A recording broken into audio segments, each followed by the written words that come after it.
som ikke længere har en forsørger. Så derfor så har vi stor medlidenhed, selvom de får en masse hjælp fra andre familiemedlemmer, dem der har mistet en forsørger.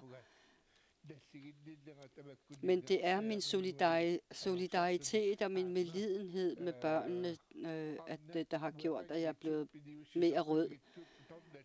Jeg synes også, at kvinder, som er enlige og som forsørger børn, at det er også dem, som også bør have mere opmærksomhed, fordi de har hårde kår. Er det spændende med, hvordan aftenen kommer til at gå? Ja. Jamen, det er spændende her i Grønland, men også hvordan det bliver i Danmark. Det er rigtig spændende. Jeg tror, det er første gang, jeg er så spændt på at se et resultat. Siden jeg begyndte at følge det med i alle mulige valgkampe.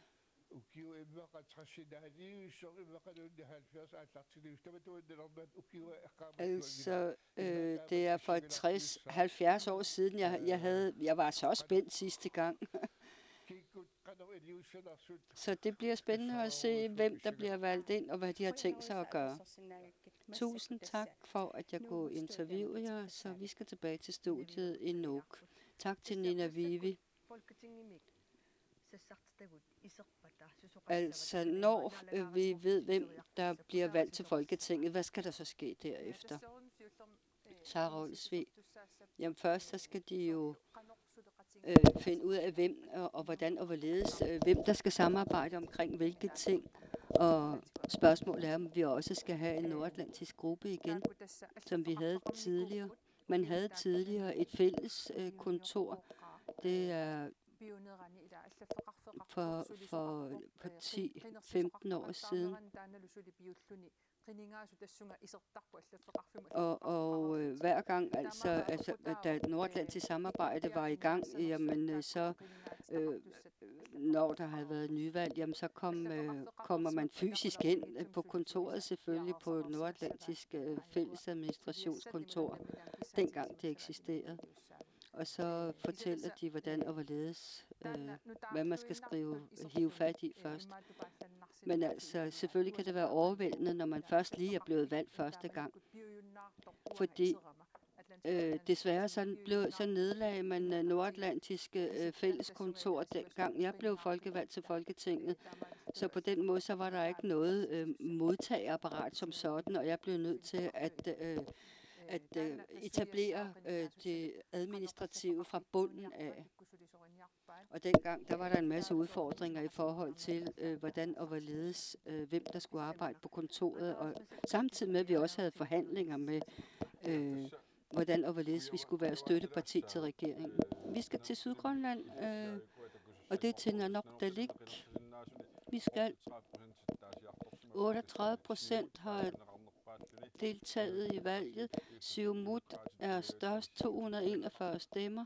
Inuit Ataqatigiit 83, Demokratiet 64, Naleraq 40, Atassut 14 og en enkelt en til løsgængeren. Og her er de på personerne, fordelt på personer. Siumuts Agi-Matilda Høgh-Dam 223 er topscorer. Inuit Ataqatigiit Aaja-Chemnitz nummer 2, 76, Anna Wangenheim Demokratiet 64, Hans Henoksen 36 for Naleraq. Og så Markus E. Olsen, Siumut 11. Og vi smutter videre til Uummannaq. Og her har vi 48% har deltaget i valget. Siumut har flest stemmer. Demokratiet nummer 2, Naleraq nummer 3, Inuit Ataqatigiit i midten som nummer 4, Atassut og løsgængeren. Og her er de på personer. Agi-Matilda Høgh-Dam 469, Anna Wangenheim Demokratiet 104, Hans Henoksen 64, Inuit Ataqatigiit Aaja-Chemnitz 49, og så Karina C. på Siumut 25, Arnarangor Hedemesen Atassut 17 og så videre.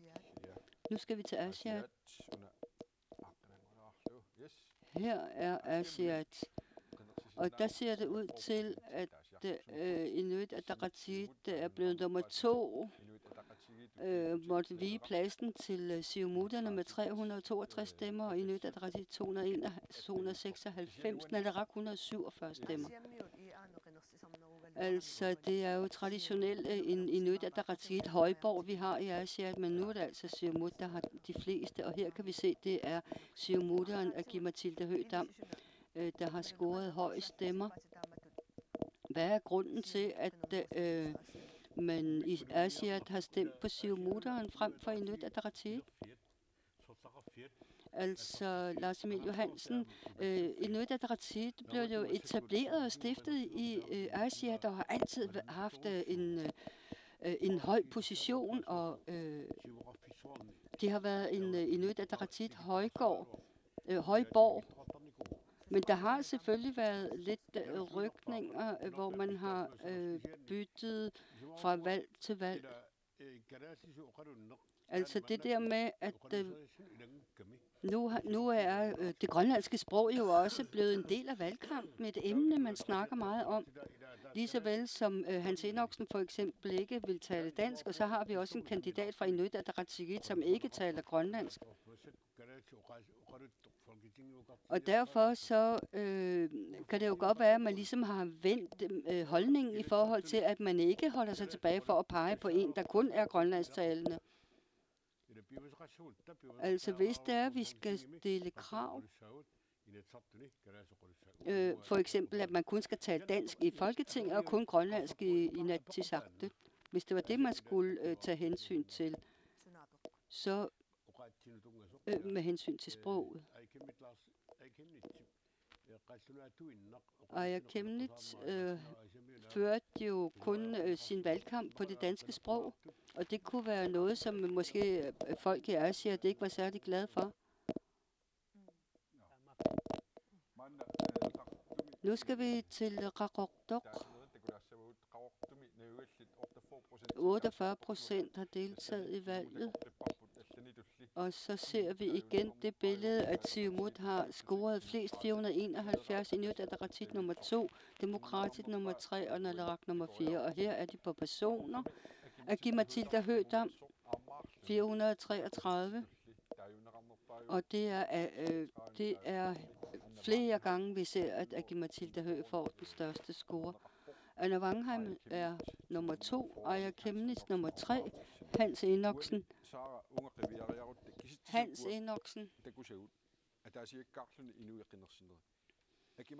Altså, vi kan jo se, at Agi-Matilda Høegh-Dam har en høj score, også sammenlignet med sine partifæller. Hvad er det tegn på? Altså, jeg synes, at hun har styrket sin position i forhold til for et par år siden, hvor hun var i valgkamp. Og det virker til, at hun ved bedre i dag, hvad det er, hun snakker om i forhold til, at hun har mere erfaring i folketingsarbejde. Og hun er også yngre. Og ligesom det er blevet sagt andre steder fra, så er der nogle kandidater, som er rigtig gode til at benytte de sociale medier og gøre, hvad de kan der.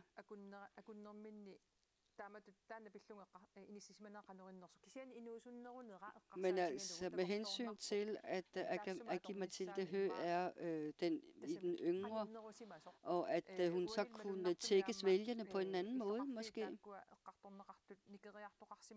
Altså med hensyn til de ændringer, der har været fra det ene partis højborg til en anden, så må jeg også lige tilføje, at når man som parti har fået valgt et medlem til Folketinget, jamen så betyder det meget i forhold til de budskaber, man har, og også det partiprogram, man følger. Lige så vel som, at man kan blive udsat for en fælde, hvis man bliver spurgt i Folketinget i forhold til ens eget partis politik på et bestemt område, hvor man så i Folketinget måske arbejder på en lidt anden måde. Så det er et spørgsmål om, hvordan, altså, hvor tæt man følger sit eget partis program i forhold til at være i Folketinget, når man skal samarbejde med mange andre partier. Jens Erik Jens havde ret. Jamen altså, sociale medier, de har en kæmpe stor effekt. Og der er også nogen, som er rigtig gode og dygtige til at bruge de sociale medier. Selvfølgelig skal man være påpasselig med at bruge Facebook til at måle tingene, men altså, vi kan jo fornemme, at det der med at være grønlænder og også at tale grønlandsk, er noget, som bliver vægtet utrolig meget, især på Facebook. Så jeg synes godt, at man kan sige,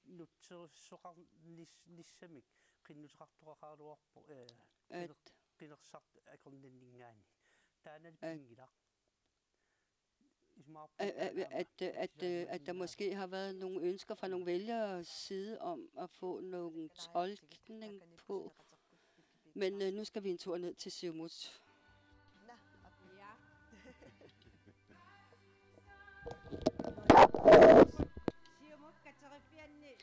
Vi er i Siumut. Nuit katerittuk. Atanguaqittatsikuttoriartutik issaallutik nipilersortuttusarnaariorpaat. Malunnarpu innukkiartuarusaartu manna. Ukukisitiskingultiit. Med hensyn til de sidste tale, står vi her, Siumuts formand i Nuuk, Hans Peter Poulsen, for at vide, hvordan kan du vurdere det, som I har opnået? Vi har intet at frygte. Det går rigtig godt ifølge planen. Der er flere og flere byer, hvor vi fører, og der kommer flere, og det er vi utrolig glade for. Det, der er vigtigt her, er, at der er der er lyttet godt til. Vi gik til valg på vores program, og at vi er et bredt parti, det beviser, at der igen det bliver stadfæst. AGR har ikke, men dem, som er stået frem, hvordan vil du vurdere dem? Altså, de er kørt godt rigtigt, og de har haft en ærlig valgkamp.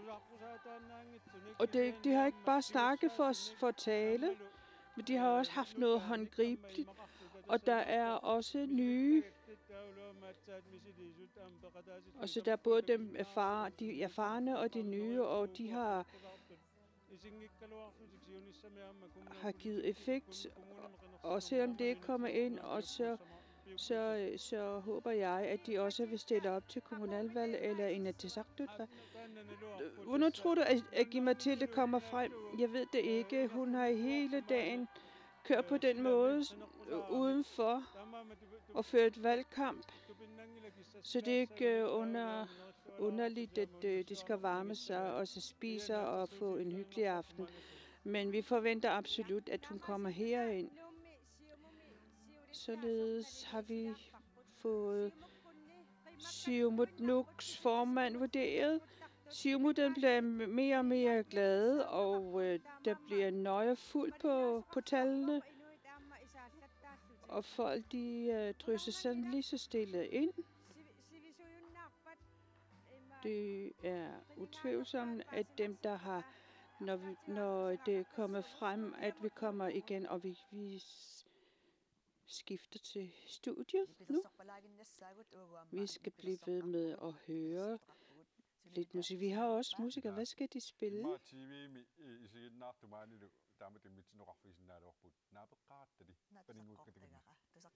Nabaqaattadi, en sang som Badingwaka.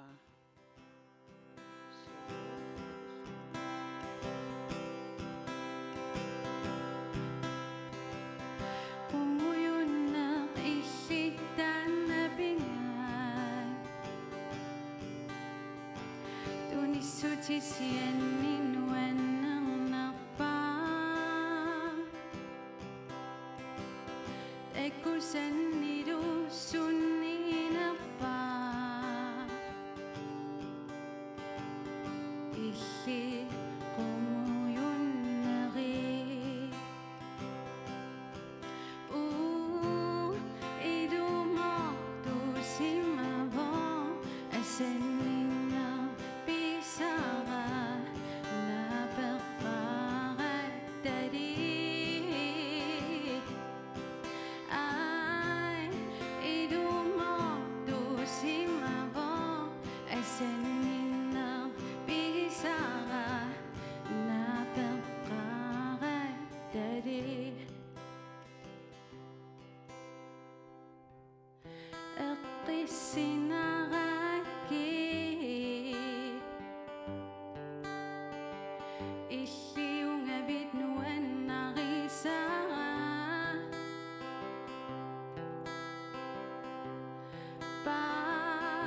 supagi akong natsinipisokangman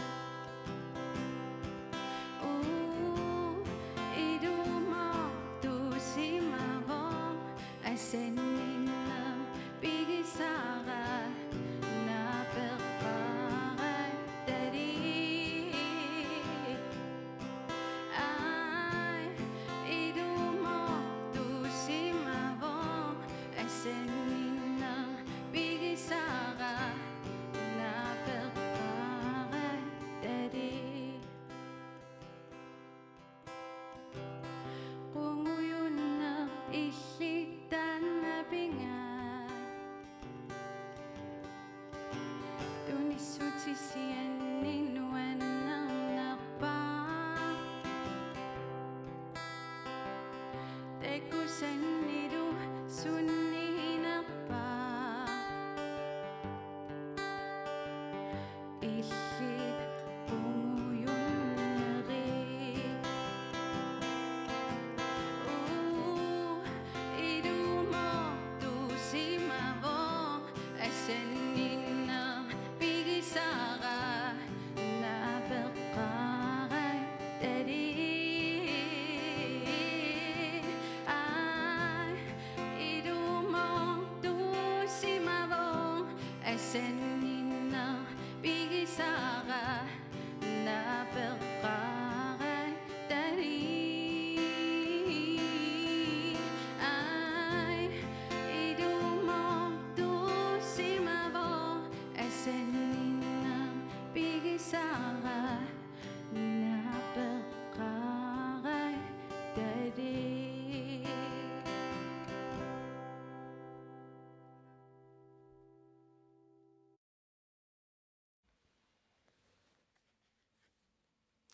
Yes, Baninguakut, Kasper, du. Vi siger tak. Det er rigtig dejligt, Baningo og Kas, og det er dejligt at være iblandt dem. Nu skal vi have kontakt via et socialt medie til Njaron Narsok i Nordgrønland, og vi skal tale med Hansine Inusuttong. Nej, Hansine Uppernang Nittok. Hansine kan sikkert høre mig. Kan du ikke det? Jo. Hansine i nærværende folketingsvalg. Hvordan er det? Er det to, der stiller op fra byg? Selvfølgelig er det jo sådan, at når man er fra en byg, så er man meget stolt over de borgere, der opstiller, som bor i en bygd. Det er rigtig, rigtig dejligt.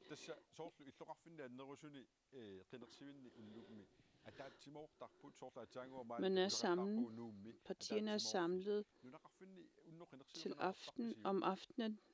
Hvordan bruger jeres valgaften? Vi er her i Njaron Narsok samlet i skolen, hvor vi spiser og følger med i valgaftenen og hyggesnakker. Og hver gang så er der også ved andre valg. Også så følger vi jo også med. Hvem med det, der sker om løbet af aftenen med hensyn til, at man fokuserer på tallene? Altså, hvor meget følger med i med hensyn til resultater i Njaron Narsok? Vi følger nøje med i alt. Ved de sociale medier. Under valgkampen er der ikke kommet særlig meget ind på bygden. Hvad synes I om det? Selvfølgelig er det jo, hvis man bor i en bygd, en mangelvare, fordi vi er jo medborgere i Grønland, ligesom alle andre grønlændere, beboere i Grønland. Med hensyn til fremtiden, så synes jeg tænker på, at der skal søges muligheder herfor. Og vi er jo et vidtstrakt kyst, hvor vi også ønsker, at man også kommer til os i bygderne. Aftenen er der, hvor den er nu, og nu er 81% af vælgerne talt. Hvad tænker I på med for resten af aftenen? Vi sidder ned og hygger os, og for resten af aftenen, så vil vi indtil det slutter. Måske tage hjem og følge med i. Det er nok mest det, som vi foretrækker. Han siger nu bemærkning i Dornjeronders, men nu er vi sammen i skolen, hvor vi spiser, og vi hygger os, og ikke er hjemme. Kan vi ikke lige vinke til dem, du er i stue med? De står her. Njeronders subbeboerne.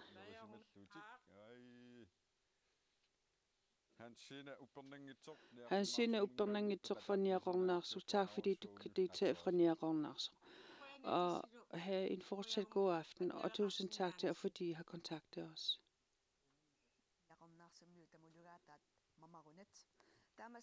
Det er smadret så lækkert. Nu skal vi hen til Inuit Ataqatigiits sted. Nu er Mølgaard, vores kollega, er der. Hvad sker der nu? Nu er her i forsamlingshuset i Nuuk, så er vi her i forsamlingshuset, hvor vi følger med i valgdeltagelsen og opstiller Aqarukkuruk Fontaine fra Inuit Ataqatigiit. Aqarukkuruk Fontaine, hvordan vil du vurdere det til, at der er kommet frem? Det ser foreløbigt godt ud, og så længe det ser sådan ud, så får Inuit Ataqatigiit et mandat i Folketinget. Hvis vi kigger på valgbyen Nuuk, så er tilbagegangen ret markant. Hvad kan det skyldes? Det kan skyldes, altså der er jo selvfølgelig flere årsager med hensyn til, at vi er koalition, kan jo også have noget at gøre med det. Hvordan vi i dag er det? Og vi skal jo til valg igen om cirka 4 år. Udvikling af vejen. For mig er politik et samarbejde, og i og med vores udvikling kan vi få mere ud af det ved at bruge forskellige veje, men vi har store forhåbninger. Inuit Ataqatigiits Ayakimmit er den, der har fået flest stemmer. Hvad med dig? Hvordan ser det ud? Hvordan har du taget dit tal, der ser med hensyn til dig? Det ser helt godt ud for mig. Dem, der har valgt, der er cirka som har valgt 17, der har valgt på mig, og jeg vil gerne sige tak til jer, fordi I har valgt mig, fordi I har stemt på mig. Jeg er først ved at igangsætte mit politiske arbejde. Jeg håber, I vil følge godt med følge mig i fremtiden. Efter at stemmerne er blevet stillet, så står det jo rigtig spændende med hensyn til en koalitionsdannelse. Med den status med hensyn til koalitionsdannelse. Hvordan vurderer du det? Det ser meget forhåbningsfuldt ud, og sådan som det ser, så er Grønlands status, så står Grønland rigtig godt. Hvad har I snakket om iblandt jer, dem der er stillet op fra Inuit Ataqatigiit? Hvad vil I vægte på med hensyn til samarbejdsemner, uanset hvilket parti I skal samarbejde med? Først og fremmest skal grønlænderne prioriteres, men når vi kigger på vilkårene i hele verden, så er det vigtigt at vise et godt samarbejde, en god samarbejdsånd. Forholdene bliver værre og værre med hensyn til verdens situation, men vi må også fra Grønlands side vise, at vi kan samarbejde godt. Krigene i Europas hører vi meget om. Rusland vil overtage Ukraine, og når man tænker på de priser, der påvirker varepriserne, altså det kommer tvivlsomt til at påvirke Grønland, så vi må tænke os godt om med den nærmeste fremtid, om hvad vil vi gøre, hvordan vil vi agere i slutningen af valgkampen har de foregående folketingsmedlemmer ikke samarbejdet særlig godt. Hvad har I snakket om? Altså det, der er sket, men politik er jo også udvikling, og vi skal ikke det skal ikke tage udgangspunkt i det. Vi skal jo tage udgangspunkt i de ting, vi kan samarbejde om. Og det er det, som vælgerne har vist. Dette er et folketingsvalg, og om cirka 2 år vil der være en Inatsisartut-valg. Når man tænker på det, hvordan kan man bruge nærværende valg? Som sagt, så er det, at når man har et mandat, så kan der uden direkte, så bliver Grønland jo ramt, og disse forhold, som gør det værre, så reagerer befolkningen, men vi har store håb. Akkurat for at have en fortsat god aften. Tak. Tusind tak.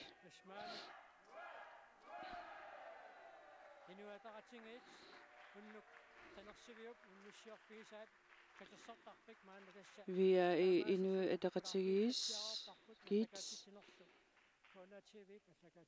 festlokale, forsamlingshuset i Nuuk, og vi går tilbage til studiet. Vi er herinde sammen med Elvira Guiti, førstegangs opstiller Siumut, og Juno Bertelsen, førstegangs opstiller for Nattara. Hvordan føles det, Elvira?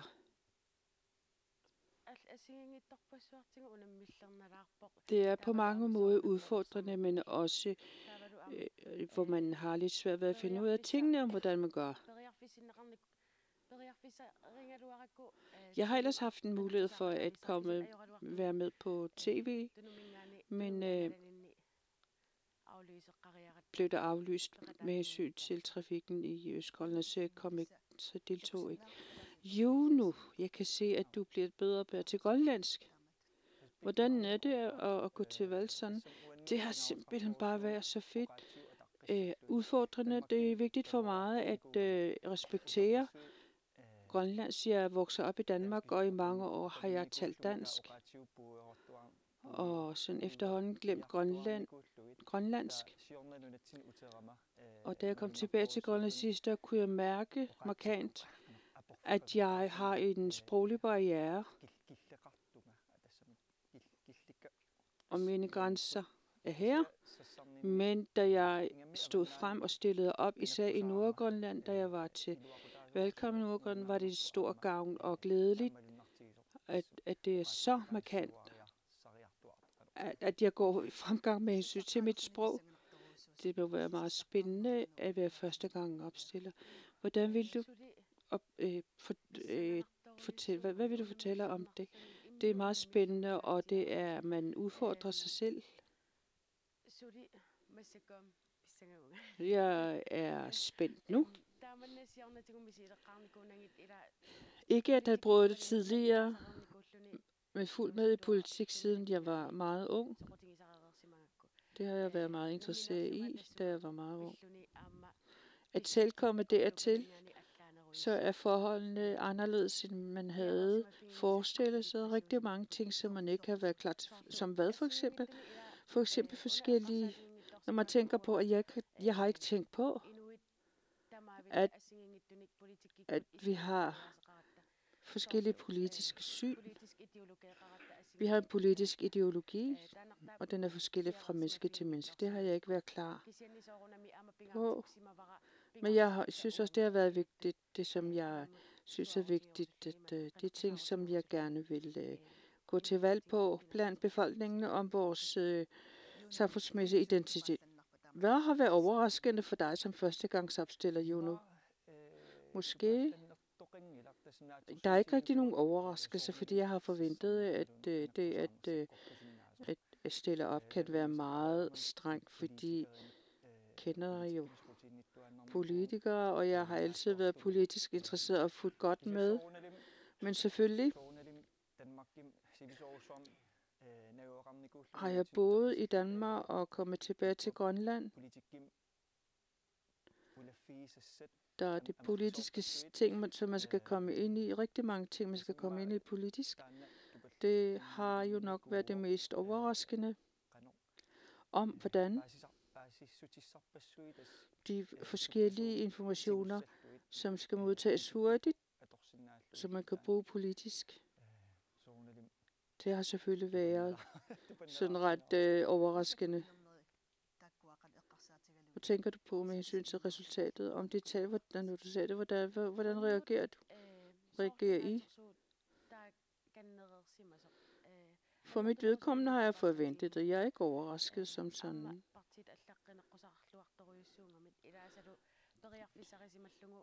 Opstillerne for de andre partier har haft en rigtig god valgkamp, og de har haft mulighed for at komme frem på fjernsyn og andre måder og deltage i alle valgdebatter.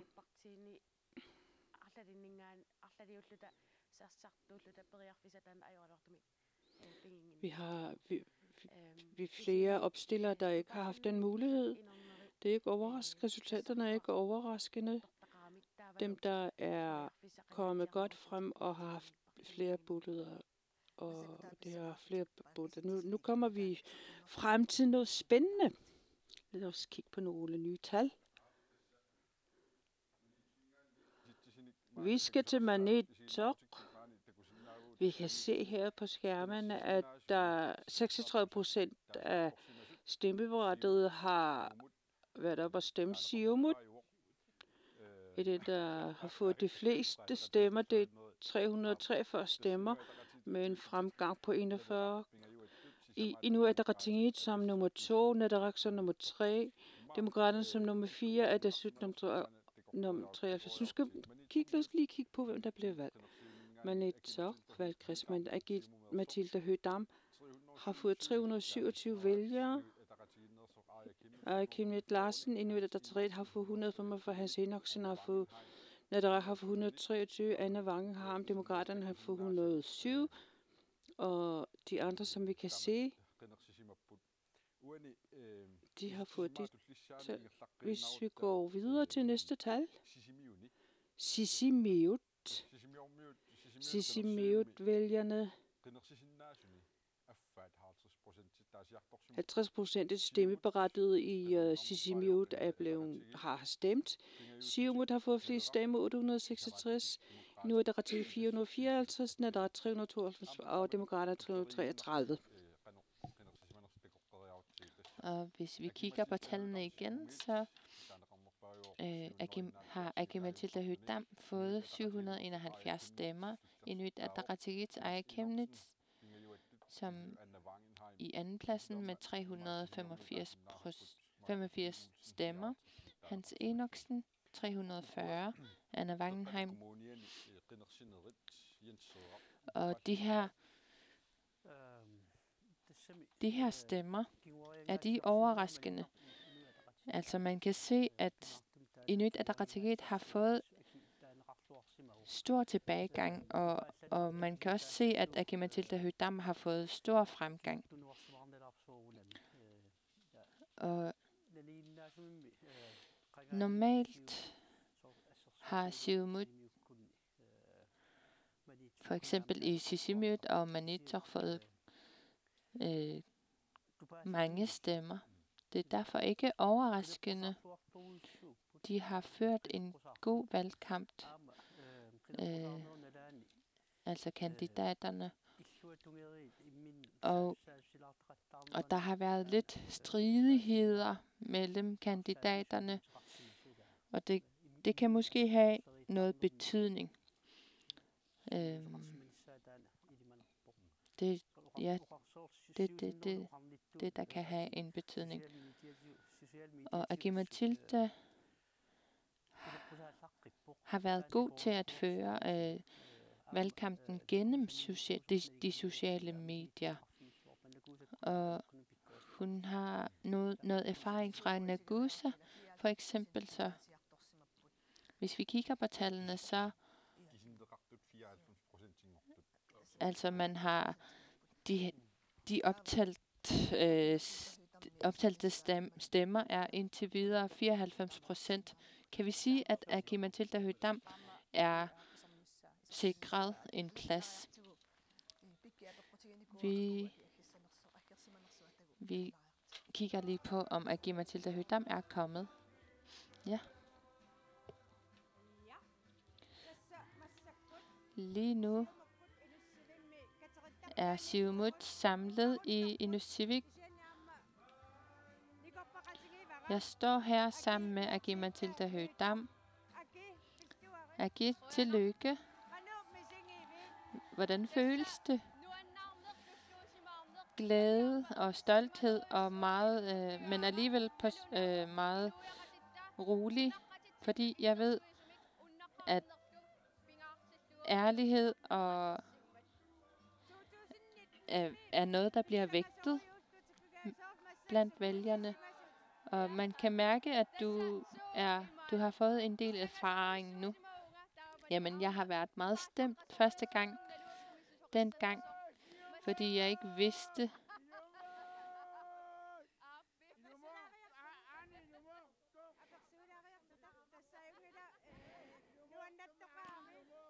der er glæde. Det er helt fint, der er stor glæde. Men i forhold til sidste gang, så er du meget mere rolig. Hvorfor? Hvordan kan det være? Måske er det, fordi jeg allerede har oplevet det, og derfor kan jeg være så rolig, men jeg er så stolt.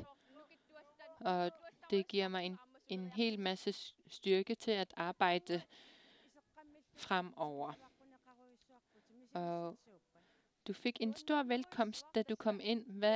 Hvordan føles det? Jamen, man kan se, at den styrke, som befolkningen ønsker at se, og selvom at man føler sig alene, og man bor langt væk fra landet, at fordi vi tager stemmen fra befolkningen med, og arbejder for landet i samarbejdsånd. Og det er det, der kan mærkes her i huset nu. Der er glæde i aften. Hvordan vil du bruge aftenen? Jeg kommer til at bruge det sammen med mine siumutter. Og det er også vigtigt, at jeg slapper af bagefter. Altså, vi har været udenfor længe, så vi skal nok komme til at sove godt i aften. Tak. Tusind tak, Agi. Og fortsat god aften. Vi kan sige, at der kommer flere og flere mennesker hos Siumut, og der er fest, og der er live musik og dans.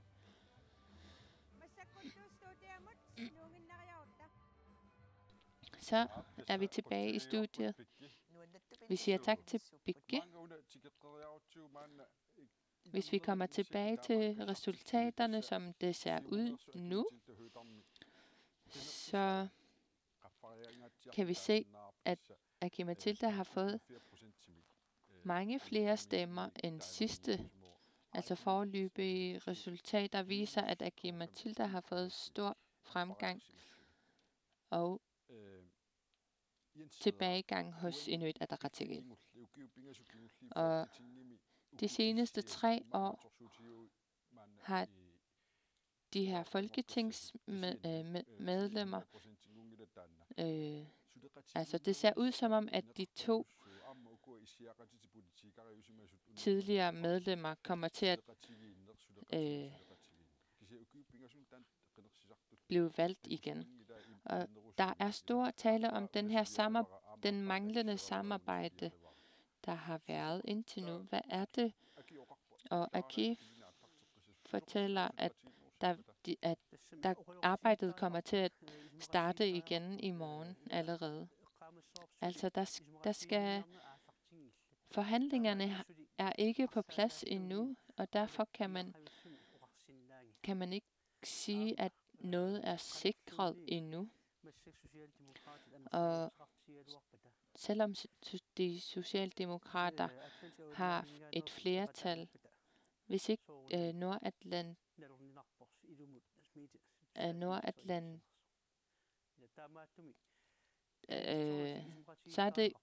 så er det ikke sikret endnu, at Mette Frederiksen kommer til at være statsminister.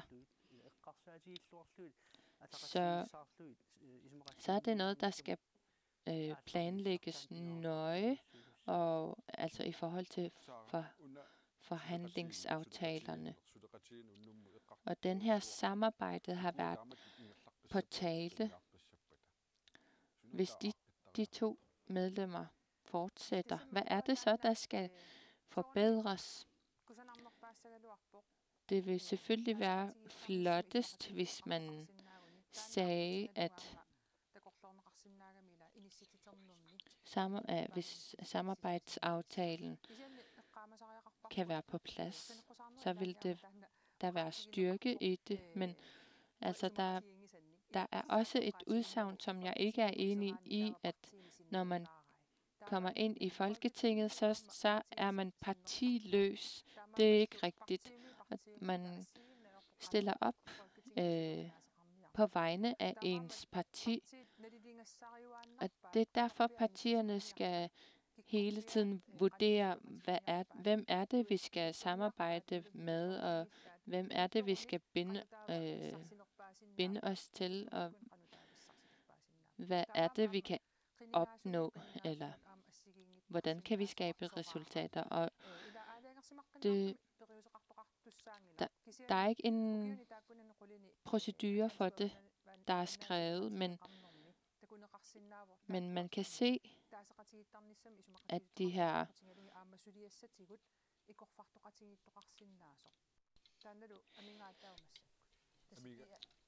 Altså, da nordatlantiske samarbejde stod på, jamen, så havde man en samarbejdsaftale i forhold til, hvordan og hvorledes man skulle positionere sig, og det er så det, man mangler nu. Eller det har man ikke i dag. Men altså, Sara Olsvig, jeg forventer også, at Inuit Ataqatigiit bliver repræsenteret i Folketinget. Men Sara siger jo, at der er noget, der skal på plads i forhold til bedre samarbejde. Fordi det er jo også noget, der har været emne under valgkampen. Hvad er det så, der skal på plads, Lars Emil? Altså, jeg synes, at partierne bør snakke sammen. Altså nu, det vigtigste er sådan set ikke, at Agi bliver valgt, og Aya bliver valgt. Nej, det, der er vigtigt, det er de to partier, de repræsenterer. Og især hvis de to grønlandske mandater går hen og bliver afgørende i en regeringsdannelse, jamen så nytter det ikke noget, at man bruger manglende samarbejde mellem Aya eller Agi som springbræt til at gå ind i et samarbejde. Så der skal altså være en eller anden form for samarbejde.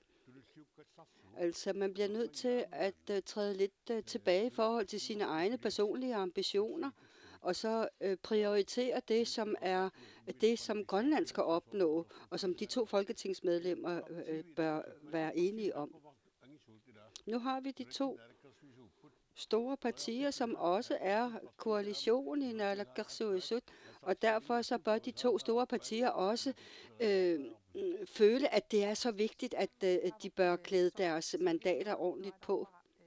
Så Olsvig, altså jeg fortalte om dengang jeg blev valgt til Folketinget, så skal man også passe på med at have for mange udvalgsposter.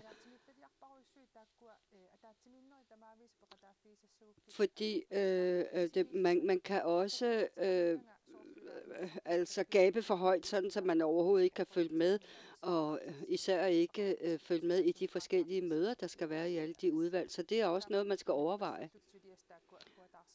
Og derfor så ved vi jo også, at hvis vi har et nordatlantisk samarbejde, jamen så er vi 4, så, hvor man ligesom kan sige, at du tager det af det, og du tager det af det, i stedet for at vi kun er 2 fra Grønland. Og det er jo sådan noget, man bør overveje fra Grønlands side. Hvis man skal have en afgørende indflydelse på visse udvalg, for eksempel i forhold til forsvarsområdet og udenrigsområdet, og i forhold til NATO, men også udenrigspolitisk nævn. Det er jo også et af de meget mere væsentlige områder, det bør være vigtigt for grønlandske folketingskandidater at komme ind i. Altså nu har Mette Frederiksen jo sagt, at hun måske sætter sin lid til de nordatlantiske mandater, og det er derfor, at vi her fra Grønland bliver nødt til at indgå en eller anden form for aftale med, hvordan og hvorledes vi skal samarbejde de 2 grønlandske folketingsmedlemmer imellem, men også med færingerne. og også i forhold til eventuel regeringsdannelse. Altså nu, Anna Wangenheim, det er jo første gang, at Demokratiet stiller op, og det er derfor, at deres score ser så høj ud selvfølgelig. Men Anna Wangenheim, hun har jo fået rigtig mange stemmer. Altså vi har 3 kvinder, som ser ud til at være i toppen, og de er alle 3 både vidende og også utrolig interessante og interesserede i deres områder, og de er velformuleret. Altså Anna Wangenheim for eksempel, som jo har opført sig forbilledeligt som folketingskandidat, jamen der har hun jo været god til at formidle al den viden, hun har, lige så vel som Aya også fremstår som en, der ved, hvad hun taler om, selvom hun måske har en lille minus i forhold til manglende grønlandssprog. Men altså,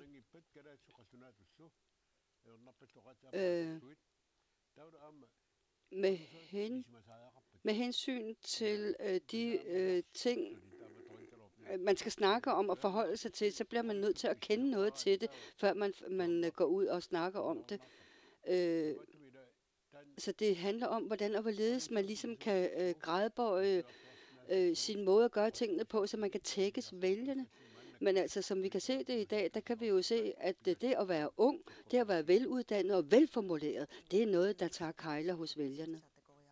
Lad os nu lige se tallene fra Ilulissat. Og vi kan jo se, at 100% af stemmerne er talt op. Men Ilulissat 827 til Siumut, Demokratiet nummer 2 424, Inuit Ataqatigiit 333. Hvad er det, som hvad er det, vi kan sige her i forhold til Ilulissat? Og her er de fordelt på personerne. Agi-Matilda Høgh-Dam 766. Siumut har scoret allerhøjst stemmer. Kan vi sige noget om, hvem der 100% er blevet valgt til Folketinget fra Grønland? Jamen, hvis vi skal være 100% sikre, jamen, så skal vi jo vise det her på skærmen. Men det lyder til, at det er Agi og Aya. Det vil sige, at de er genvalgt. Det er altså genvalgt til de 2 folketingsmedlemmer fra Siumut og Inuit Ataqatigiit. Og her er hele Grønland. Resultatet efter, at 96% af stemmerne er blevet talt op. Og der kan vi se, at både Agi og Aya, de har sikret deres genvalg til Folketinget. Agi-Matilda Høgh-Dam, Siumut 6.200 stemmer. Inuit Ataqatigiit og Aya Kemnitz 4.077 stemmer. Det er jo de 2 største partier, som så igen får genvalg til Folketinget. Lars Emil, skal Siumut altid have mandater i Folketinget?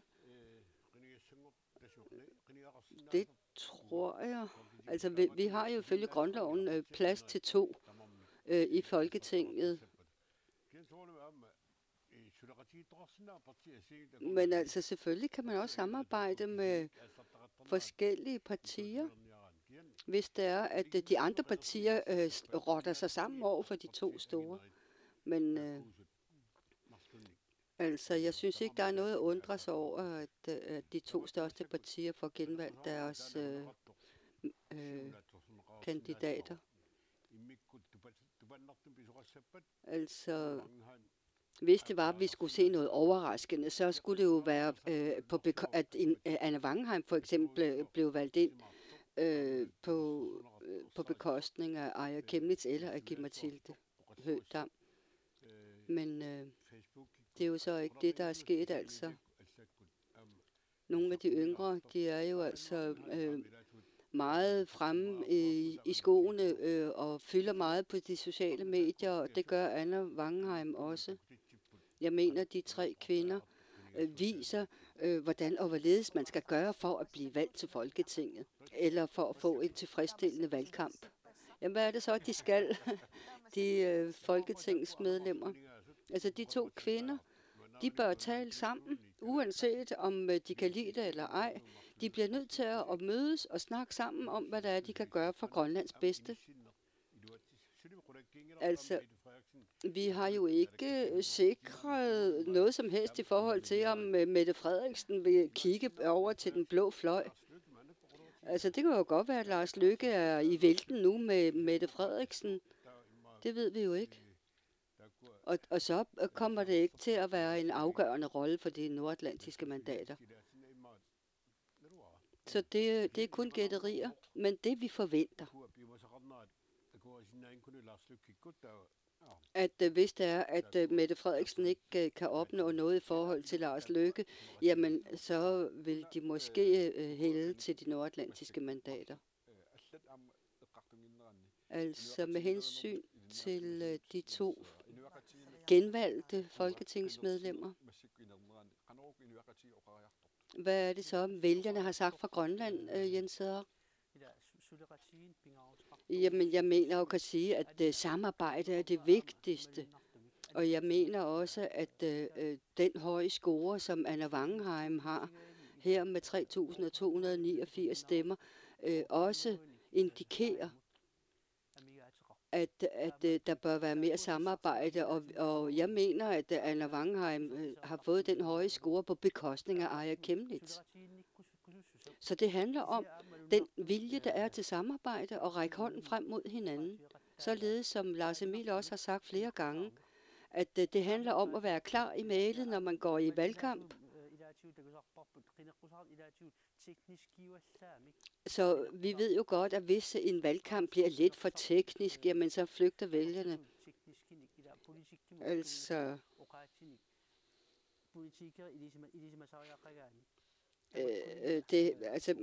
det handler om ikke at snakke for meget politisk sprog, så det kun er andre politikere, der forstår, hvad man mener, men at man som folketingskandidat kan tale i et sprog, som almindelige vælgere kan forstå.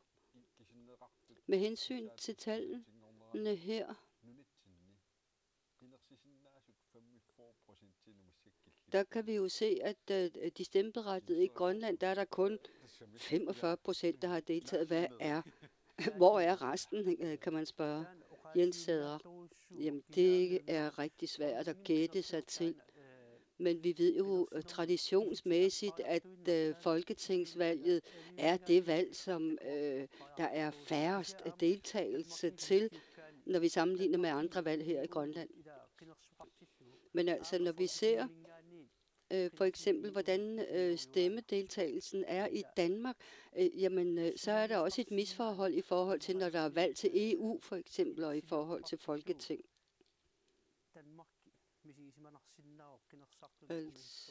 Altså selvfølgelig kan man godt forestille sig, at mange grønlandske vælgere synes, at Danmark ligger meget langt væk, selvom vi er i rigsfællesskab. Så det kan virke som noget fjernliggende. Men nu kan vi jo se, at nummer 4 på den, der har scoret fjerde flest stemmer, det er jo Hans Enoksen eller Rak. Sara Olsvig. Kan du forestille dig, at man kun taler grønlandsk i Folketinget? Ja. Jamen, hvad skal han så gøre? Jamen, så får han en tolk. Altså, det vil ikke undre mig, hvis det var det, der kom til at ske. Det ville kun være på sin plads, at det skete. Og det ved de jo alle sammen. Vi har snakket om det i Folketinget, at vi ved, at systemet er sådan, at der kan komme en dag, hvor en for eksempel færøsk folketingsmedlem, som taler færøsk fra talerstolen, så der kan der være behov for. For eksempel har vi jo også møder i Nordisk Råd, hvor man har masser af tolkeudstyr og tolke, og det er kun på sin plads, sådan er det. Så det tror jeg, synes jeg ikke skal gøres til noget problem, og det skal heller ikke ses på noget som noget mærkeligt. Det er noget, vi bør vende os til.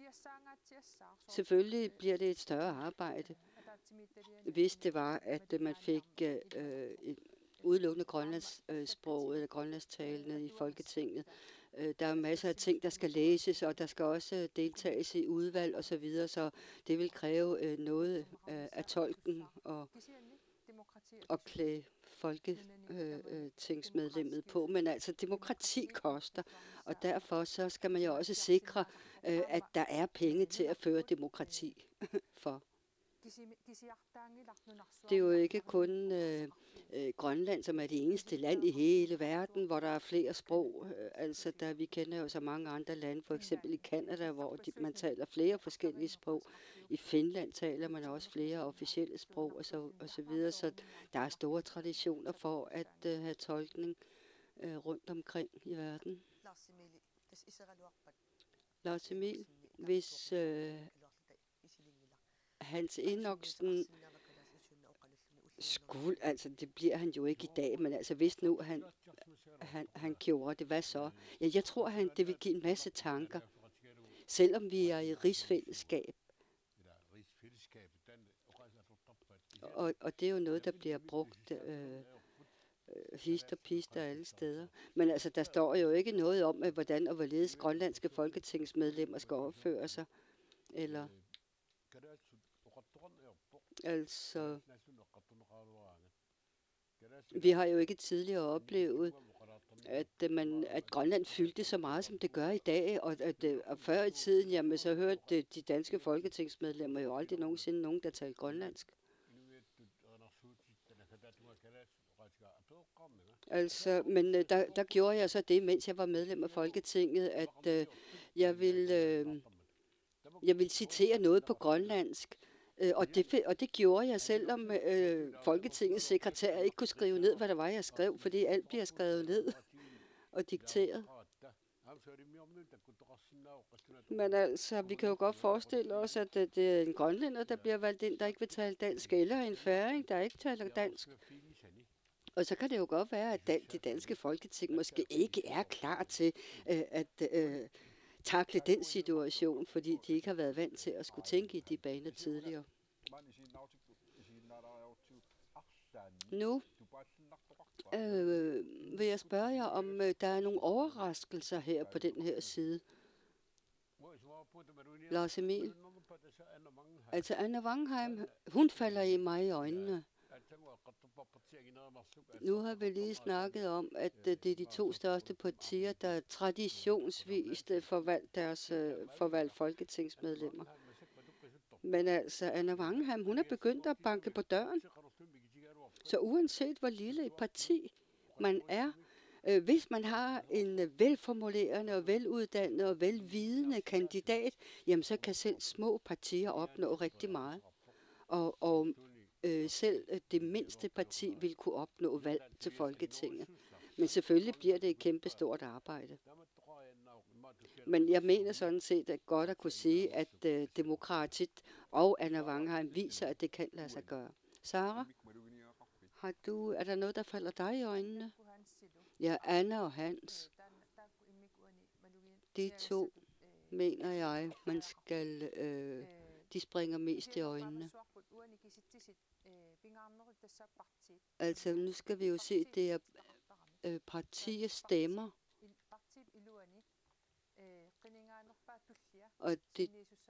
Og det er derfor, at det er den, der inden for et parti får den højeste score, som, og så hvor den, der har scoret næstflest stemmer, bliver suppleant. Så derfor så bliver det spændende at se, når vi ser fintællingen kommer på plads, men også partistemmerne bliver sidet fra, og de enkelte personstemmer bliver sat til. Jamen, så vil vi kunne se, hvordan og hvorledes suppleantsituationen kommer til at se ud. Men altså både Anna og Demokratiet og Nalerak ser ud til at have vokset under valgkampen til Folketinget. Så det må vi jo konstatere.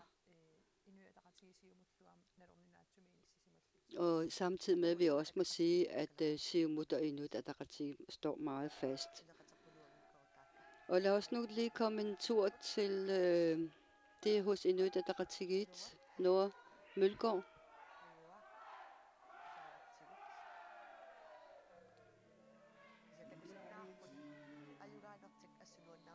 Vi kan se, at der også er glæde over det resultat. Vi er hos Inuit Ataqatigiits fest sal for et minuts tid siden holdt Inuit Ataqatigiits formand Mutsibo Bede en lille tale.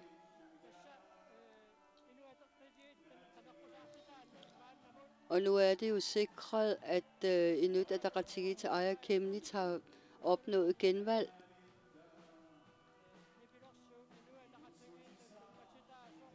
Og så hører vi jo musik, bandet, der spiller der live. Og der er god stemning. Aqaloaq Bilman Ede er også til stede.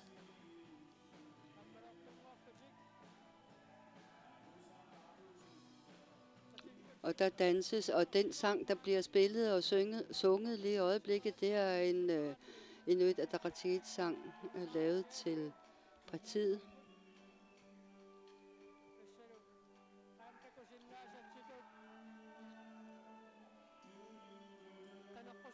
Som I kan se,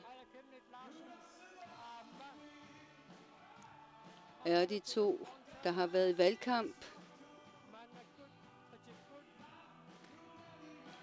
er ved at tage sig en sving om her. Aaja Chemnitz sammen med Aqaloq Fontaine.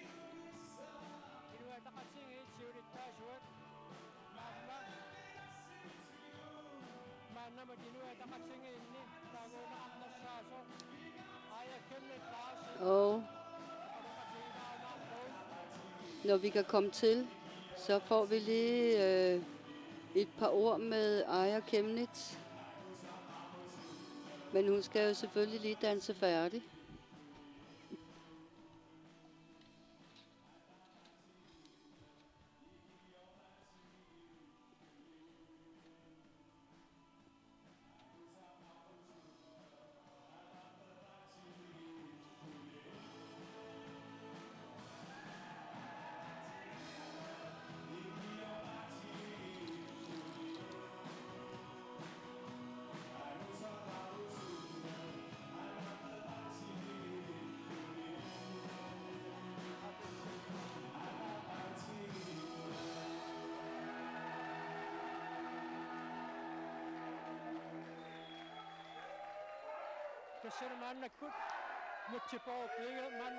Og nu skal vi have et par ord med Inuit Ataqatigiits formand, Mutsibo Bede. Nej, det er ikke et par ord, vi skal have. Det er en lille tale. Alle partier har dystet med os. De har udfordret os. Og vi har fået sikret, at Aaja bliver genvalgt. Så derfor må vi sige tusind tak og tillykke til jer alle sammen.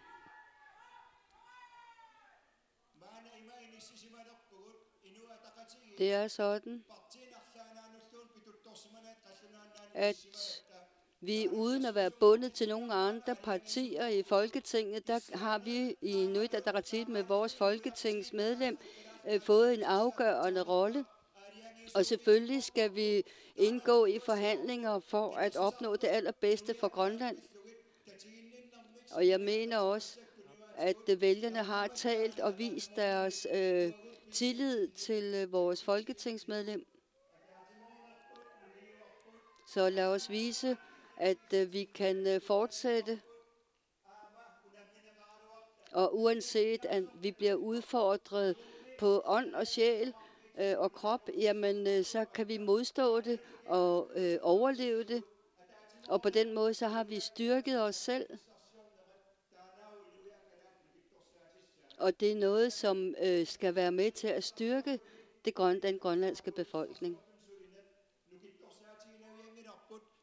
Hvis det er, at vi svækker hinanden, så opnår vi ikke noget, men tværtimod, hvis vi har hjertet med, og vi har ånden med, og vi samarbejder, så kan vi fremstå styrket. Så tusind tak til jer alle sammen. Af hjertet tak.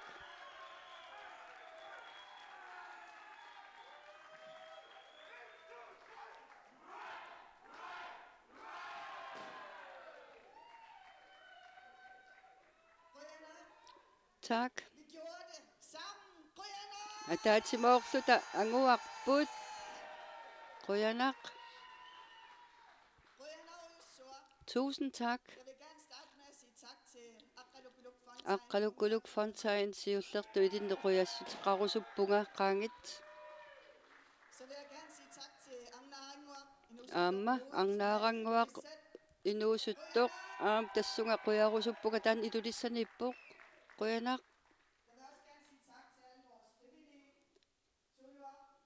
Amma suleqataasimasorpassuit aayunasiuttuat tassunga amma quyassutiqassuunga. Amma allat nuummiittut aammi illoqarfinnilu allaniittut quyanaruyissua tamassinut angusatsinnut.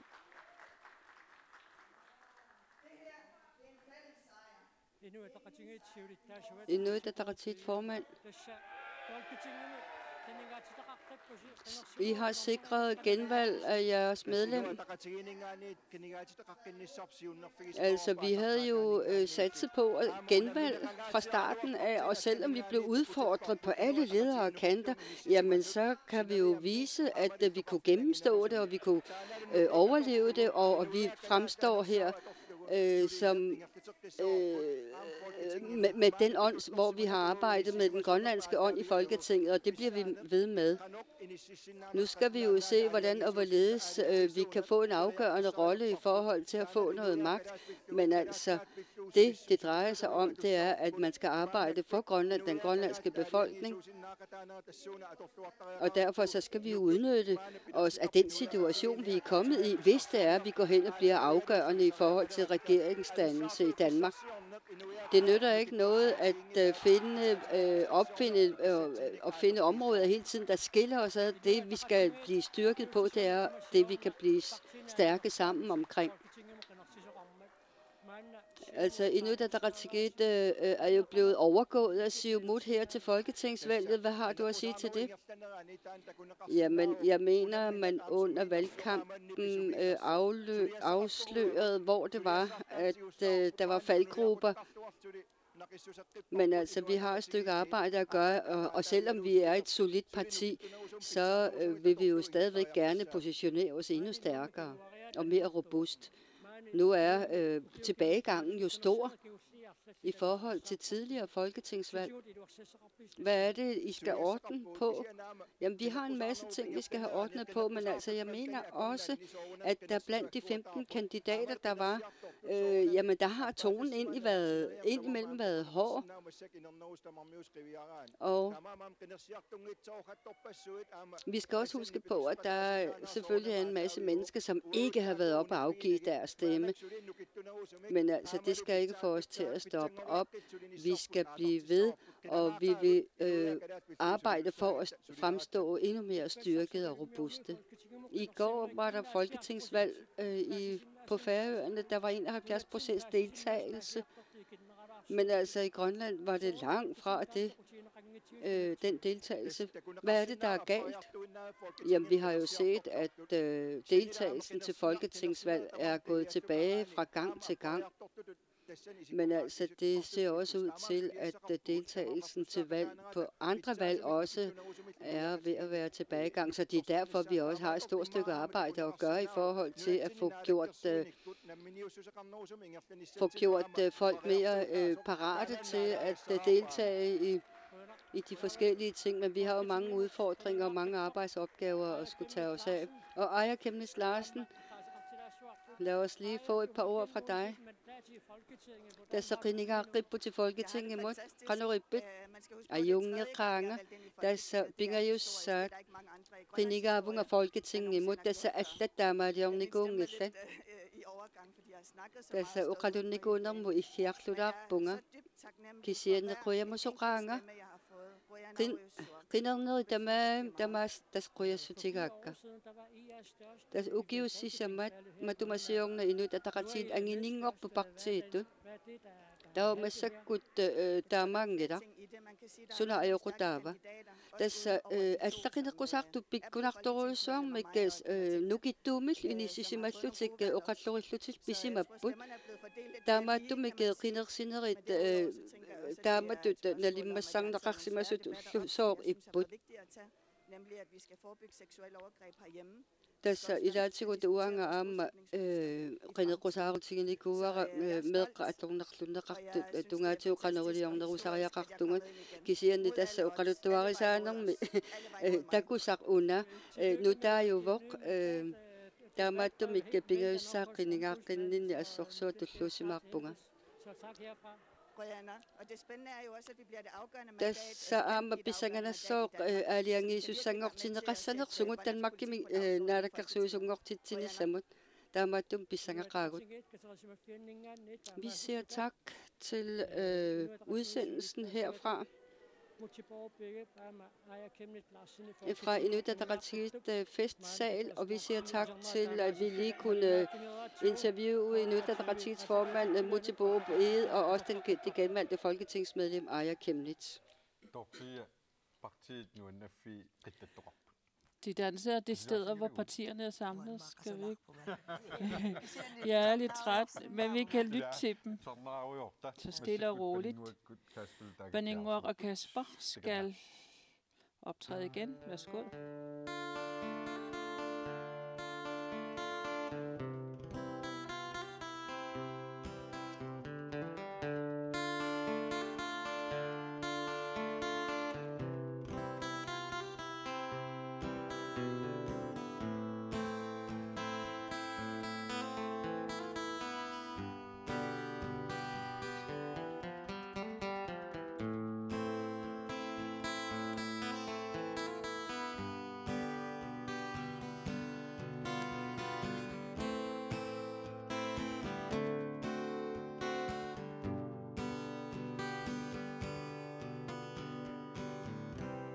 Nunarsuaq ai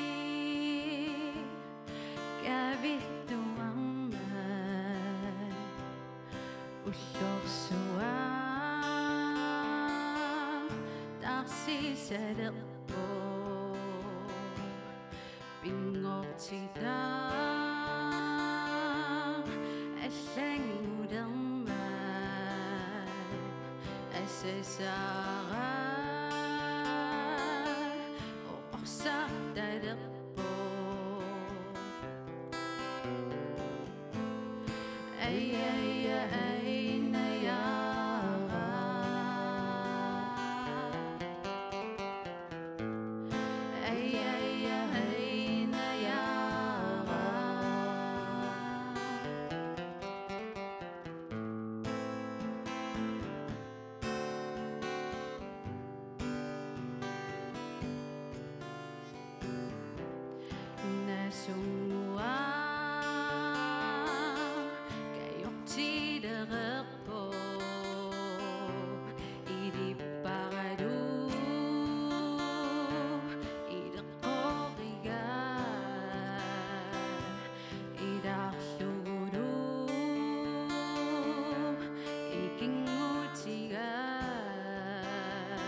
Hej.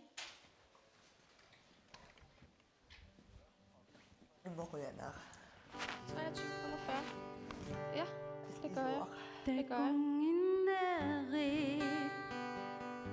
Sivitudak bokmana tusenginari asasara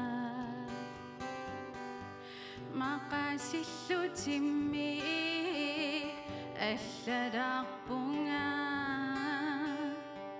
akissuinga alladaquma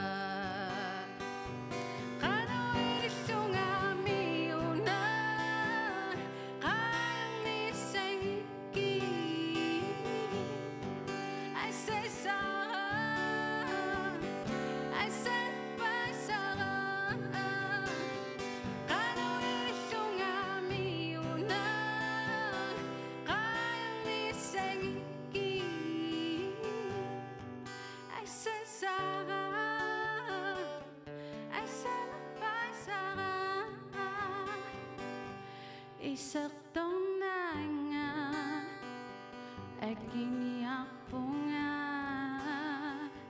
tusassalluti asasara asanninnarimmi tinguniarpara idumorui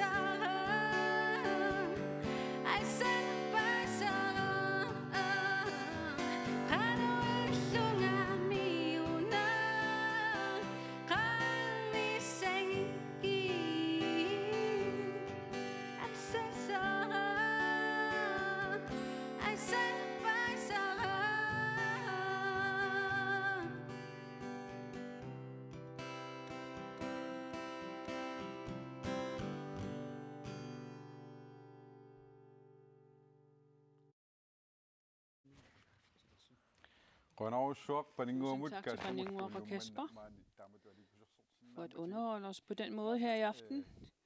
Nu skal vi lige se på tale lidt om de resultater, der er i Danmark, hvor vi ser noget fra i fjernsynet. Vi har kigget på dem med spænding, før vi kom herind til. Vi har været så spændt på det resultat der. Det er det resultat, der er kommet fra Danmark. Hvordan har du haft det med hensyn op til det? Det er utvivlsomt Lars Løkke, som er ikke har det så godt med, at der står 87 ud for Mette Frederiksens billede, fordi der er 3 mandater, der kommer til at komme med i den gruppe der. Det er vel Lars Løkkes 16 mandater. Mandaters værdi dalede, men selvfølgelig vil Mette Frederiksen holde på sit ord, hun vil have en bred regering. Og så skal vi med hensyn til de 3, som vi har nævnt, at de kommer til at have en afgørende stemme. Men jeg har dårligt ved at forestille mig, at Lars Løkkes nye parti kan have så stor magt, fordi hun kommer til at sikre sig 90 stram. Jeg tror ikke, det drejer det imod. Jeg tror også på det. Men så vil man også sige, hvis jeg var hende, så ville jeg gøre sådan og sådan med hensyn til det røde. Men det man skal tænke rigtig, rigtig godt på med hensyn til de mandater fra Nordatlanten, fra Grønland og Færøerne, at der indimellem, hvis der er en uenighed mellem de 3, så kan det koste med hensyn til, at det røde det arbejder, som det kan være. Som Mette Frederiksen under valgkampen sagde, at hun vil have danne en regering, der er i midt for. de 50 og de 16, Lars Løkke 16, men hvis det tager SF og Radikale Venstre, så kan det godt være, at de får de tal, de gerne vil have. Derfor kan vi sige, at hvis vi skal bruge det rigtig godt, uanset hvor meget uenighed der har været mellem de to før, så er det vigtigt, at det samarbejder sammen. Sydøstskoler, så kommer fra Færøerne. Vi ved jo ikke, om det kan blive sådan. Det kan vi blot håbe på. Det er en mulighed, og den kan bruges, og hvis den ikke bruges, så kan det være, at det ender med, at Mette får lavet en regering i samarbejde med Lars Løkke Rasmussen. Jens Søren Poulsen, det som Siumut under valgkampen har været fast besluttet på, det vil samarbejder med Socialdemokraterne, men Inuit Ataqatigiit har ikke nævnt noget. Hvad hvis det drejer sig om Mublå, hvor Aya stiler derefter? Inuit Ataqatigiits form siger jo, at det ikke er låst fast til nogen side, hvis det bliver drejet mod de blå. Hvis man kigger på tallene, så har de blå fået 72 pladser, og så Lars Løkke Rasmussen har fået 16 mandater, og de er så 8. Og hvis, selvom Aya kommer med der, så har det ikke et flertal til at danne en regering. Det er derfor, men der er en fra Færøerne. Jo, det er der jo også.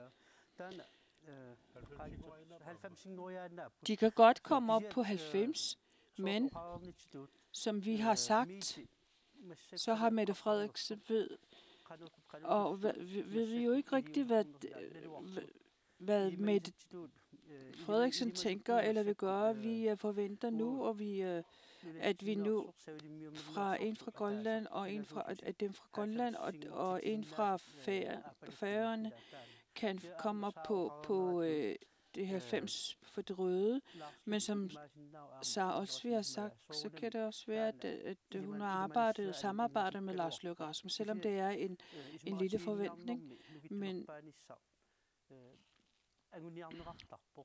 man bestræber sig på at nå det stærkeste mandat under forhandlingen. Derfor vil, uden at vide, hvad Mette Frederiksen tænker, så er det svært at sige. Vi taler kun om forventninger. Ved de sidste 2 debatter blandt partierne i Danmark, så har dem, der vælger sammen i den røde blok, om hvad der er, hvad det er, de er uenige om. De er uenige om, hvordan de skal debatte sig over for flygtningene.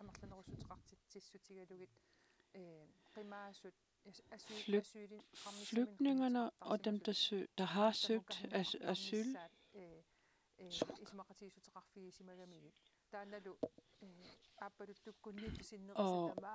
Og det er noget, som ikke falder i god jord blandt samtlige røde partier i den røde blok.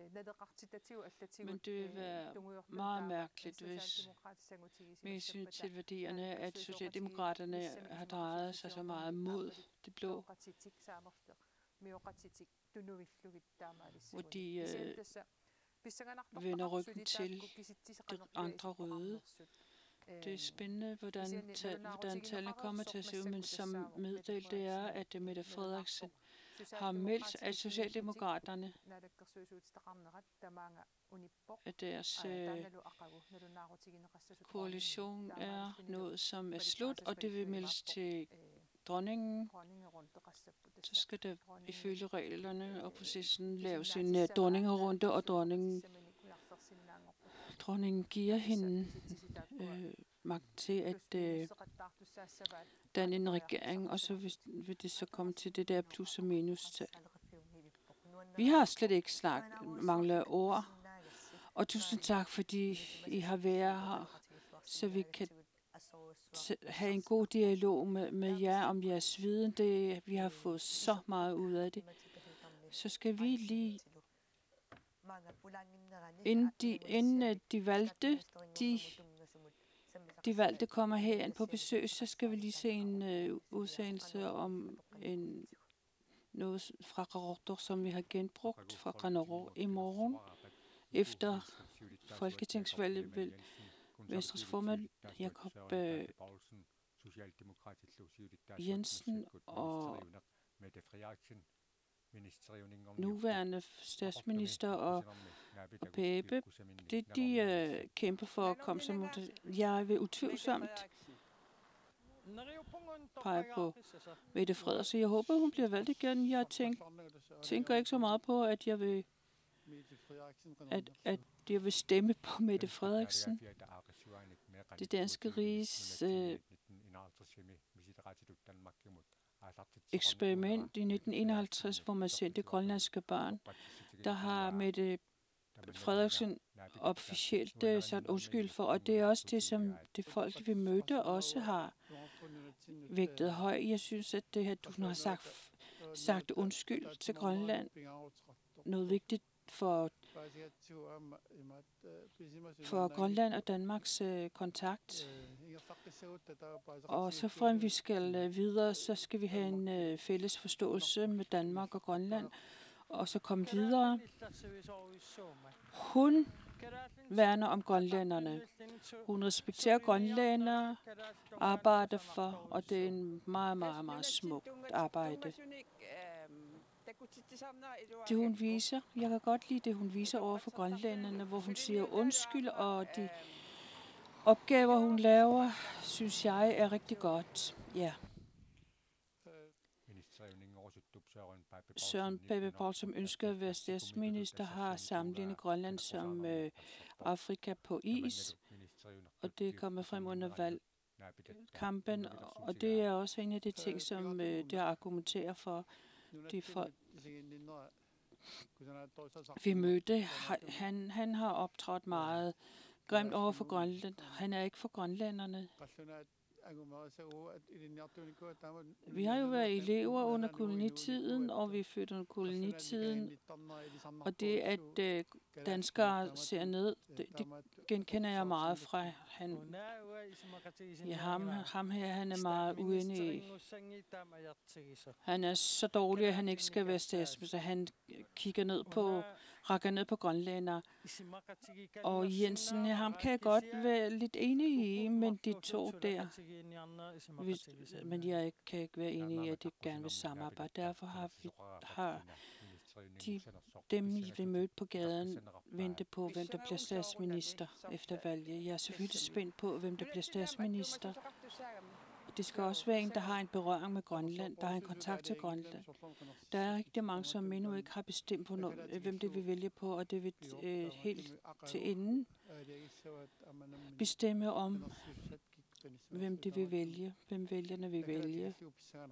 Det bliver spændende til den absolutte ende. Vi er her med dem, der er genvalgt ind i Folketinget, Aya Kemnit Larsen og Ake Mathilde Høgdam. Tillykke til jer. Hvordan har I det? Først Aya, hvordan har du det? Når nagtår suvunger. Det er tredje periode, jeg kommer ind i Folketinget. Folketinget imod Isribo, som uqadunikuuner med kirtletår suvunger. Ullaqudingiduanit unnumarfini pinge som sidaminikuvunger. Pinge sig endnu der tingillut. Daavanga, der amarup ajungilluinnarpoq. Ima isikkuqanermat inu ataqasigiit naalakersuusungortinissami aadiangiisussangormata. Uani peqarpoq kadallanasinerlungu pissarsinis annertunerpaa. Suliassangisooq suliassavaqput taannala oqaw aallartisa aapkinguariarpugut. Og jeg tror, det her med at turde tage nogle svære debatter op, det er noget af det, som koster, det må man bare sige. Men jeg er også nødt til at sige, at der har været en kampagne, koordineret indsats, rettet mod mig, omkring de resultater, jeg har skabt i Folketinget, sammen med en lang række andre, blandt andet en Inatsisartut, tvivl ved. Men man har også prøvet at fortælle mig, samlet set. Rudarnartut i sine rammesudsynrandrudaman uden Ake Mathilde, hvordan havde du er kommet i valg med en masse stemmer? Hvordan har du det? Jeg har en enorm glæde og taknemmelighed, og det, at man har talt ærligt og med mod, have evne til at føre videre med de grønlandske stemmer, og det viser sig, at det har været nødvendigt. Der har været mange ting. Der har været krig, der har været corona, og der er nogen, der har ønsket at købe Grønland. Det er ligesom om, at der på grund af det, at vores identitet og mange ting, som skete i kolonitiden, er blevet dæmpet ned. Men det er ligesom, at de er kommet frem igen, og uden at være stille, så har vi også, at der er et behov for vores stemme fra Folketinget.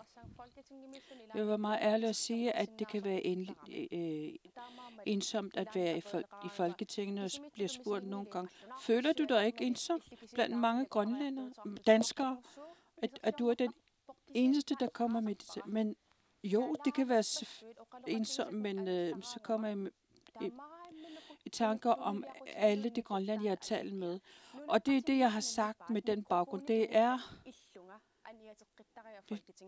mit befolkningslyd, jeg har ført videre med stolthed. Du vil køre videre med hensyn til det tal, derfra. Så kommer I til at være afgørende. Have det afgørende stemme. Hvad vil du? Jeg håber, at vi grønlændere, vi to, som er blevet valgt ind, er jeg med, at vi kommer til at arbejde synligt med det grønlandske stemme. Det kan se, at vi kan komme til at påvirke meget om forholdet i Folketinget. Jeg mener, at vi skal sætte partifarve til side og så kigge på befolkningen og også få de små partier til at deltage og så få ord på, hvor det er, vi vil føre Grønland hen. Og også på den måde, at vi kan vise den meget klare stemme ved at arbejde med det. Ja, I må det se. Gungit du i sidste et lidt unge så qassafa. Inu er der ting du gange bi om så ret rodigt sarisut sakommuniku ud. Unge med Frederiksen og redakteret bare Lars Løkke Rasmussen ullum redakteret bare om sysen år så godt. Og qarsinavu der isumartin nærne allaqteret barbut. Bi om så ret der rodigt kisis bisengit og kisien allani bier der kursaneti ud imat. Bi om så ret qassav. Kadallinunan soqutigi sai amma pingaartissalluin una isumaqatigisuteri gisoruyussuarpu aamma qannoq uagut qan angusaqarsinnaanersugut piumasaqatiqqutiupput taavassuut aammanutaat eqqarsaatigineqarpat massakkut kadaallinunaanni inissipsimaffipпут immikkullarittoriussuuvoq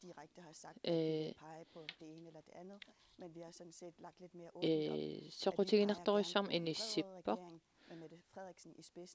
taava qannoq inissittoqassanersoq aalayangiisuussussangorpugut massakkut isumaqatiginninniartussangorpugut pingaaruteqarpoq oqatiginnissaa Søren Pape amma Uffe Ellemann toqqarsinnaangilugut kisianni oqartoqarsinnaangikkallarpoq qanoq qissaa pisoqassanersu kisianni tassa isumaqatigissut tigineqartussat apeqqutaaginnalerput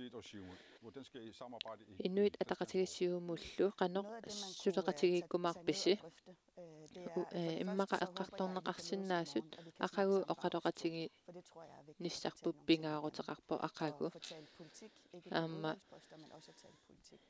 politikki pillugu eqqartueqatigiinneq Danmarkimukarutta aamma savadimmiunningaanniit suleqatigut oqaloqatigiinnissaat aamma nunanniavannarlarni ilaasortaatita taakkua aamma Amma i oqaloqatigiinnissaat taava savati miut gangeqatigivagut Christiansborgimi taakku oqaloqatigissussingorpagut qanor suleqatigik sinnaasanerluta taava Mette Frederiksenni ministeriuningornissaanut kissaateqarssagutta eqqartueqatigiinnissaq imma aamma nunani avannerlerningaannersut immikkut аллаффеқатигииннссаат имма аама эққартоқнеқарсинаавақ илисси Aki-Mathilda Høgh-Dam, hvad med jer? Vi må holde op med at føre partipolitik, og vi ved, at der vil være forhandlinger, og dem, der har fået flest stemmer, kommer til at føre forhandlingerne. Og altså dem, der fører dem, har altid de mindste antal stemmer, så det er meget spændende. Og vi har sidste gang havde vi mødt hinanden og drøftet fremtiden, og det er noget, der også skal føres sammen med vores kollegaer fra Færøerne. Og jeg synes, det er vigtigt at finde ud af, hvordan vi kan føre politik også sammen med de mindre partier fra Grønland, og fordi vi har nu muligheden for at lave store ændringer fra Grønlands side, og det giver en masse muligheder. Der åbner en masse muligheder. Hvad er det, Grønland har behov for? Og måske kan vi komme til at tale med flere grønlændere, og vi kan inddrage befolkningen i Grønland også. Det behøver ikke kun at befinde sig i Danmark. Hvilke krav vil I føre? Vi kommer til at have et krav om, at alle de ansvarsområder, som ikke har været udviklet, for eksempel erhvervs- og fødevareudvalget, er noget, styrelsen, er noget, som ikke er blevet udviklet eller tilpasset herfra. Det er sådan nogle ting, ansvarsområder, som vi skal kigge på. Og det interessante er, at vi har en rigtig god position nu, og for eksempel også i forhold til udlandsforbindelser og udlandspolitik. Vi kan måske føre udlandspolitikken fra Grønland, og det skal være på tværs af partierne, og det skal være sammen med partilederne med en stemme. I har nu positionen, hvor I kommer til at være den afgørende position. Hvordan kan vi sikre, at I kommer til at have en god samarbejde? Isumaraqpunga marluusariaqartut isumaratiginginner mikpisoqartillugu. Uut marluuvugut kalaallinunaannut soqutiginartuni ingerlatsisuuvugut marluinnaavugut таамаамат атаатсимоорта нерусариақарпугут аама нунатсиннут сулеқатигииллуарнерусариақарпугут илумоорпорми сулиассарпассуақартор аама калааллинунааннут илуақутаассуссани таамаама сулеқатигинниссарпут исумақатигиффиги сариақарпарпут имаассиннаасоо аама апорааннермик biungittumik hver især, så gør man jo taku alt det bedste, man kan. saqartoqarsinnaasoq Og jeg tror både med nunatinnut ud over alt, asanninneq hvad vi kan, så har vi jo kæmpet for Grønland på de annertungaarmat forskellige vinkler, vi har i forhold til, hvad der er immikkut brug for i forhold til Grønland. isiginnittariasaqaratuarluta Jeg vil meget gerne samarbejde med kisiannissuunartarpu Inatsisartut. Det har ataasiinnaagatuartoq været svært at få et forum op at аллатут stå, fordi vi ved, isiginneqarsinnaasu at taamaammat naalakkersuisut og regeringen har skabt et kontaktudvalg. Vi ved, sariaqarparput at det er en oqaloqatigissutigissavarbut mellem Folketinget og aammanalungilarput Inatsisartut inatsisartuni et forum, hvor vi kan folketingimmilussuli drøfte nogle udenrigspolitiske ting unamillernar Så vi har også toqartoq brug for, at der er en velvilje taamaamma hele vejen rundt i tama forhold til, at vi kan varetage Grønlands tamaat interesser på isigalugu allerbedste måde. Så samarbejdet, det tror jeg, piumassuseqarnissaq er et tema, som aammassuteqatiginnissaq vi skal gå videre med i fællesskab. sammineruyumarparput Men starte med der, hvor er det, vi er enige, sumi fordi der er så sumi mange ting, suunuku som vi isumaqatigifiiguun suunuku herhjemme, paaqilluartariaqariumaani aammassuunuku ineriartortinniarigut taanaapissinnaayumarpugut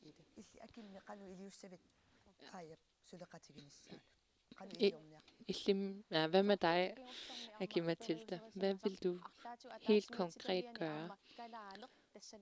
Jeg mener, at hvis et udvalg skal bestå af en grønlænder, så har der ikke været en grønlænder i formandskabet, dengang Lars Løkke var statsminister. Og når vi har haft muligheden for at samarbejde, så har vi været gode til at samarbejde. Det er noget, jeg lige skal fastslå. Men fordi vi er to forskellige partier, så har vi haft svært ved at gå på kompromis. Og jeg vil bare sige, at man får en gave. Altså, man giver hinanden gaver, når man bliver medlem. Jeg har en gave til dig, som er en isbjørn, lavet af glas. Og fordi du har været så modig og værne om Grønland, og selvom du ved, at du kommer til at få kritik, så har du været meget modig og altid beskytter Grønland. Og så håber jeg, at vi kan mødes, og partierne, hvordan de kan mødes, og hvordan vi kan samarbejde og opnå resultater sammen. Og det er noget, vi skal fortsætte med. Tunisutisarartippatit taavaqanoq uangaisumaqarpunga aamma sudaqatigissinnaaneq imminu immitsinnut ataqqinnermik peqartariaqartoq uanga aamma qoyarusuppunga tunissutin sannut aamma suliassarpassuaqarpungut tamattanukitsinnik pisariaqartitsissussanik qanormita marluinnaallata oqaloqatigiissutissaqarpungut aamma amerlapput isumaqatigiiffigisartakkangut Grønlands udvalgimut siulittaasoqarnertaanna pingaarnerpaatu uanga isigingilarakisiannikalaallinu pingaaruteqartut isiginiarnissai pingaaruteqarpoq hvor der selvfølgelig skal sidde en grønlænder. Finde en fælles strategi. Det ser jeg meget gerne, og det kan man jo атаатсимоорлуса периусиссамик педерситсинерписиссуу тасса соорлу уагут оқарникуувгун наппарсимавеқарфимму тунгасутеқартуник сулиақарусуппугут сиумуккормиут тунуарсимаарнерулаарлутик таавалу аллатсигут соорлу наатум тунгатиллугу саккутооқарнерму тунгасун тасса тааккууппу аама эққартоққиссаартариақарту тасса сулеқатсигиинниссамут аммасуувунга тасса аама оқалоқатсигиинниссатсиннут аммасоруйуссуувунга сооруналима аама сулеқатсигииннитсигут ангусақарлуарникуувгун ассерсуутигалугу исертитсивинни питсиинтит акиссарсиааттунгаатсигут Altså nu siger Aya Kemnitz, at formandsposten i Grønlandsudvalget ikke er det vigtigste, men at det vigtigere er, at de har en eller anden strategi for jeres samarbejde. Jamen, jamen det handler om, hvordan man samarbejder, at man ikke prioriterer sig selv, men at man prioriterer den grønlandske befolkning, og at det er på den måde, vi skal indlede et samarbejde med hinanden. Selvfølgelig har vi også delt formandsposten i Grønlandsudvalget, hvor vi henholdsvis har været formand og næstformand og byttet rundt. Og der er det jo nødvendigt, at vi ved, hvad det er, vi går efter.